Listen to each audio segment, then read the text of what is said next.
कुहकत कोयलिया बना गईल बालम,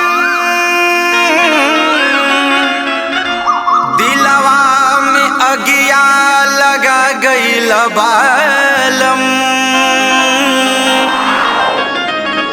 काहे नाता तोड़ के अकेले घर छोड़ के जियते जिंदगिया जला गईल बालम।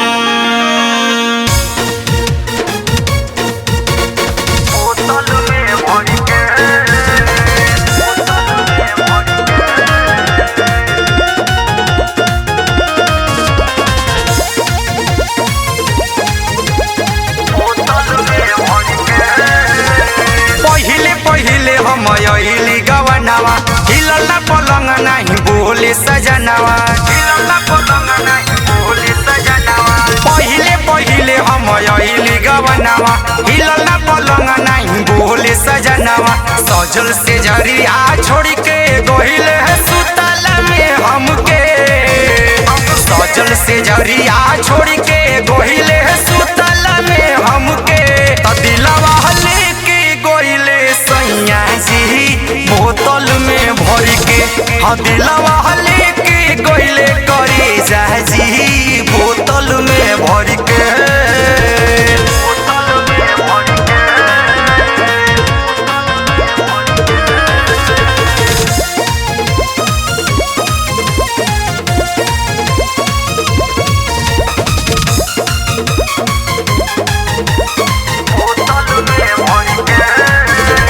लभयू अचर पर लिख के करिली रोजी याद हो, लागता कि चढ़ल जवानी हो जाई बर्बाद हो।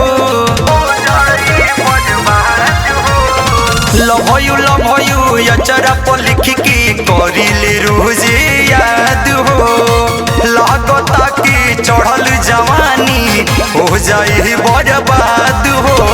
मन करेला मरी हम जाई अगिया में जरी के, मोहन करेला मरी हम जाई अगिया में जरी के। दिलवा लेके गोइले राजा जी बोतल में भर के, हाँ दिलवा लेके गोइले करी जा जी बोतल में भर के।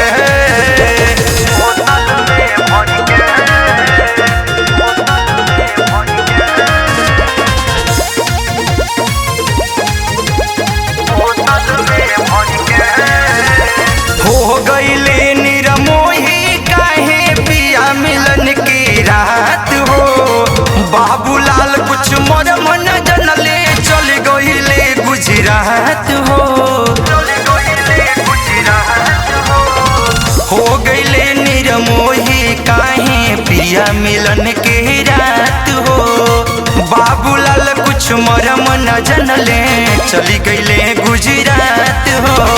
कवि महेंद्र शशि सावरिया जियरा मोर धड़ के, कवि महेंद्र शशि सावरिया जियरा मोर धड़ के।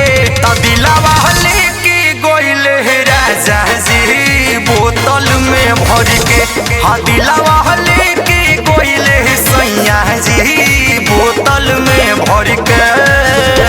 पहिले पहिले हम अइली गवनावा, हिलल पलंग नहीं बोले सजनावा। सजल से जरिया छोड़ के गोइले सुतल में हमके, सजल से जरिया छोड़ के गोइले सुतल में हमके। दिलवा लेके गोइले सैया जी बोतल में भर के, हाँ दिलवा